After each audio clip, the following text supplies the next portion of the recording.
right into it. Number 10. The sugar high lie. Every parent thinks giving their kids sugar turns them into a tiny tornado. But that idea is completely wrong. Scientists tested this. They gave some kids sugar, others got fake sugar, and neither the kids nor their parents knew who got what. The result was absolutely nothing. Okay, but I feel like if you put a bunch of kids in one testing and some got sugar, some don't, they're going to feed off of each other's energies. Like, kids naturally, they're just excited. But I do think that sugar does give you a little bit of a boost to an extent. It's not going to make you like the Tasmanian devil or anything like that, but sugar does actually play a factor in things. The kids weren't any more hyper than the no sugar kids, but when parents thought their kids had sugar, they suddenly started seeing them as hyperactive. They watched their kids like hawks, waiting for any sign of energetic behavior. Kid jumps once, they blamed the sugar. Kid laughs, sugar rush. This whole thing started back in the 1970s, when a doctor claimed food additives were making kids hyperactive. Parents jumped on that idea immediately. A kid bouncing off the walls at a birthday party probably has more to do with being at a birthday party than the cake they just ate. Yeah. They're excited, playing with friends. See, like that, I agree with that. That's kind of what I just said, like just piggybacked on what I said. Maybe sleep deprived. Those kids would be just as hyper if you gave them sugar-free cake. Number 9, your brain isn't slacking off. You've probably heard that humans only use 10% of their brains. Right. That's about as true as saying fish only use 10% of the ocean. This myth is so popular that Hollywood made entire movies about it. The ones where someone takes a magic pill and suddenly they're solving quantum physics while doing backflips. I remember it was actually when that movie Lucy was coming out. I remember I saw the trailer and I was like, dang, like, I wonder if that's really true. And I told my mom that, I was like, you know, we only use 10% of our brains. She said, no, we don't. And that just debunked it right then and there. Brain is already going full throttle all the time.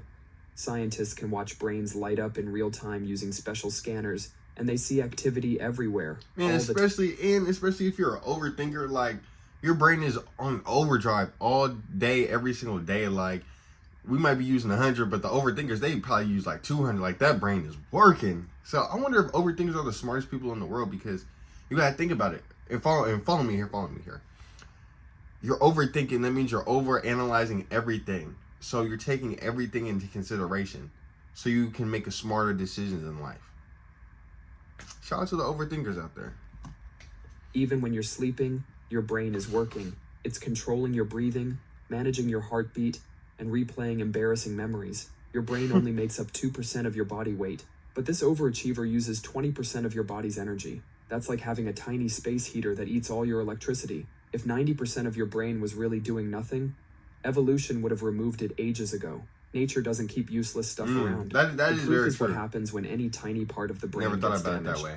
Even a small injury can cause major problems. This 10% myth likely came from a Harvard researcher in the 1800s who said people weren't living up to their full potential.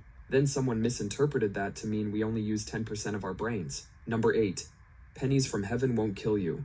You've probably heard that a penny dropped from the Empire State Building could punch through someone's skull. Right. That's not true. When someone drops a penny from up high, it starts falling, picking up speed thanks to gravity. But then air resistance kicks in. Air isn't empty space. It pushes back against anything moving through it too fast. The penny hits these air molecules and starts tumbling. By the time it falls about 50 feet, it reaches terminal velocity, which is just 25 miles per hour. That's slower than an average bicycle rider. You know what's crazy? You could even take it as far as like playing baseball. Say somebody hits it all the way out the field, not a home run, but like further out, and the catcher, he catches it. It's going, first off, it's shooting up fast and high, and it comes down.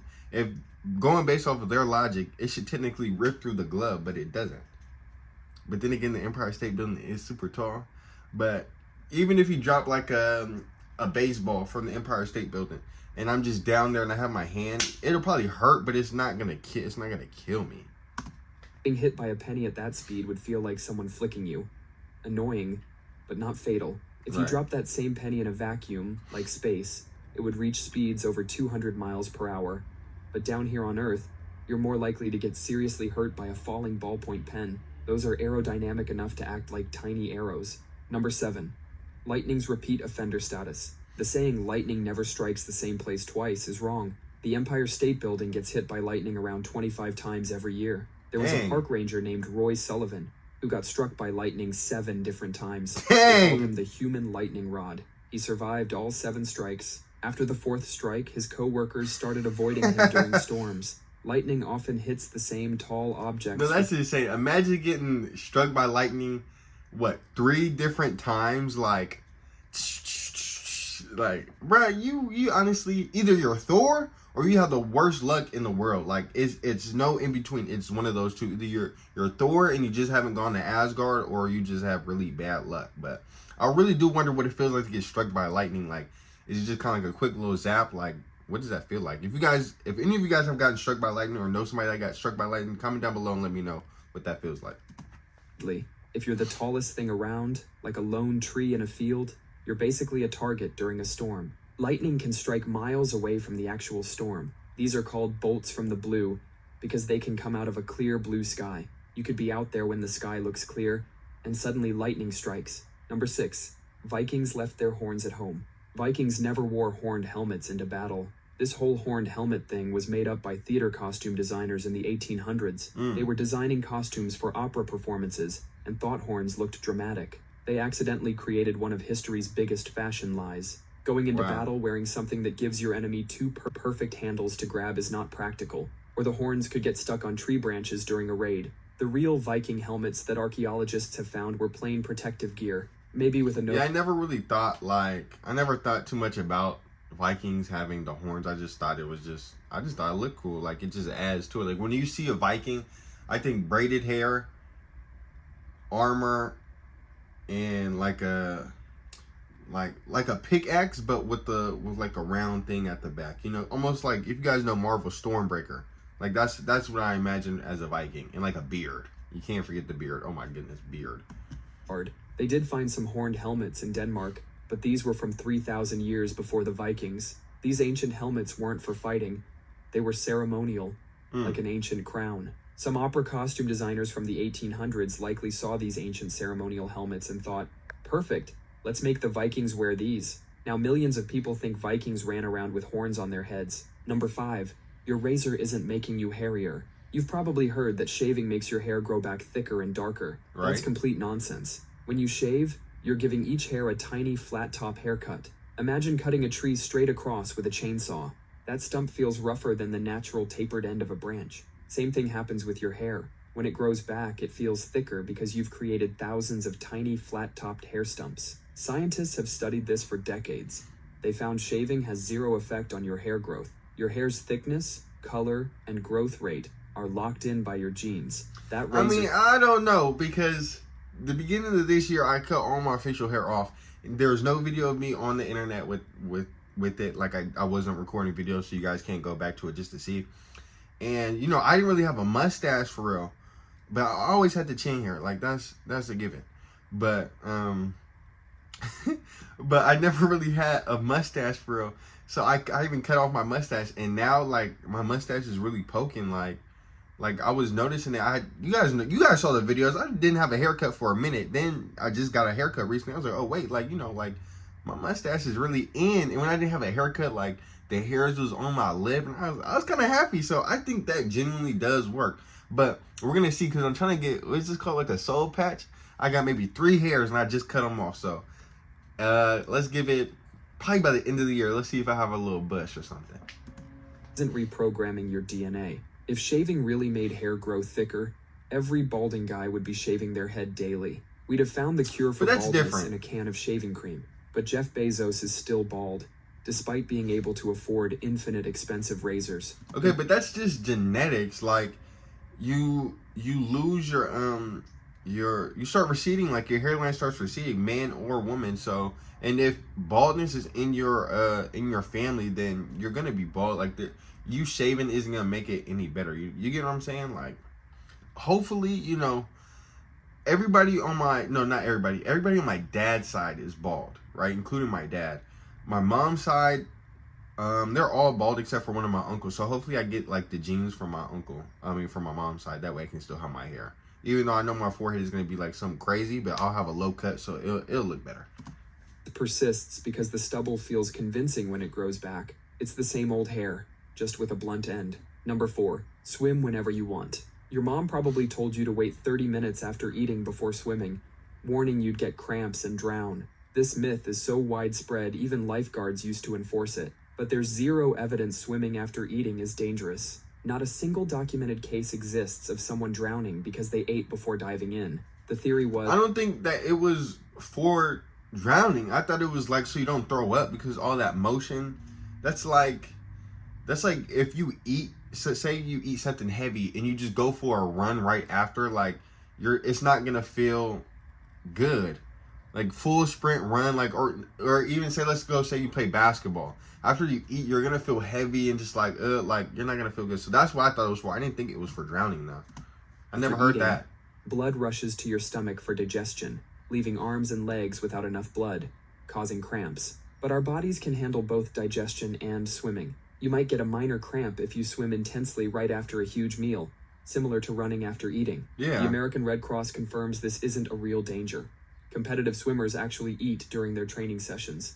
Maybe don't eat an entire pizza right before intense swimming. Number 3, they probably eat like granola your head bars isn't a and heat stuff. chimney. Your mom probably told you, put on a hat or you'll freeze to death. That whole, you lose 50% of your body heat through your head thing is nonsense. This myth started with an old Army survival manual claiming 40 to 45% of body heat escapes through your head. You know, I don't believe, because, and I'm gonna tell you where you really need to layer up. You need to layer up on your feet. That's where everything is at.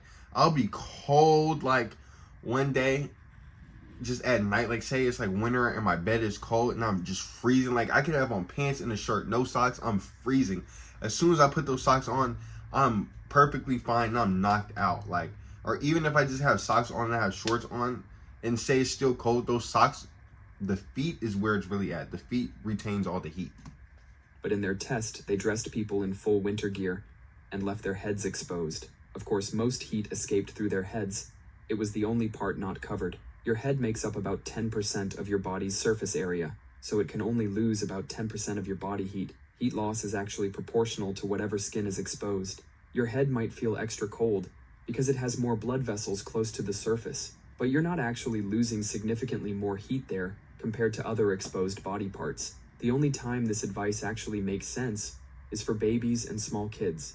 Their heads are proportionally bigger compared to their bodies, so they do lose more heat up there. But for adults, your uncovered arms will lose just as much heat as your uncovered head. Number 2, goldfish memory. Everyone says goldfish have a 3-second memory. That's complete nonsense. These fish are actually pretty smart. Scientists put goldfish in mazes. They not only solved them, but remembered the solution months later. These fish can even recognize faces. Imagine being a goldfish, swimming in your bowl, thinking, oh look, it's Dave again with the food. I remember my grandma, she had a goldfish. I think it might have been like 2 of them. And I loved it. Like, I'd always want to feed it. And I'm pretty sure either I overfed it or one of my cousins overfed it and it died. I think that goldfish was alive for maybe like a month. Also learn tricks. Some goldfish trainers have taught them to do things like swim through hoops or play soccer. Some goldfish have learned to tell different pieces of music apart. And they can do all this with a brain smaller than a pea. Scientists think studying goldfish brains might help us understand human memory better. Number 1. Oh, back to the goldfish. Whatever happened to like, you know, on TV, when I was younger, I'd always see, like, the goldfish would always be a kid's first pet. Like, it'd always be a goldfish. What happened to that? Like, why don't kids have goldfishes anymore? And the thing is, all right, I have my stepdad, he has a fish tank. Like, they're in an aquarium. And every single kid that comes here goes straight to the fish. So, what's the obsession with that? What's the obsession with kids and fish? I'm intrigued by that. But either way, I think kids' first pet should be a fish. It shouldn't be a dog. It shouldn't be a cat. It shouldn't be nothing. It should just be a fish. And see how, that way they can learn the responsibility of, you know, nurturing a fish, feeding it, and everything like that. Cleaning its tank. Like, I feel like that's just the basicsness of it. They need the basicness of that. Gum doesn't stick around for years. That story about swallowed gum staying in your stomach for 7 years is a lie. When you swallow gum, it travels through your digestive system just like any other food. The only difference is that your body can't break it down. Think of gum like corn kernels. It just passes right through. Most gum is out of your system within 1 to 2 days. It doesn't stick to your insides. Your stomach is constantly moving and pushing stuff along. And those stories about gum causing problems, unless you're swallowing huge amounts of gum constantly, you're probably fine. Humans have been chewing random stuff for thousands of years. Ancient Greeks chewed tree resin. Mayans chewed chicle. None of them died from 7 years of gum buildup. Chicle? Gum won't stick in your stomach, but it can stick on sidewalks for years. That's all for today. And I never really believed the gum thing because when I was a kid, I used to eat paper. Like, I was really just eating paper, like wide ruled paper. And I remember I was at my, I was with one of my cousins. And if he's watching, it was you, Nick. We were in the back of the van. And I think I said I was hungry. And you like, eat some paper. And I feel like I ate a tiny piece. I think I might have ate 2 pieces of paper. And I realized like it didn't do nothing to me. So I hope you guys liked the video. Don't forget to like, comment, subscribe. Were any of these facts something that you believed in, you didn't believe? Or what's the facts that you have that they didn't mention? Comment down below. Road to 500 subs. What else? Posting every single day. You guys already know the drill. I'll see you guys in the next one. All right, y'all. Peace.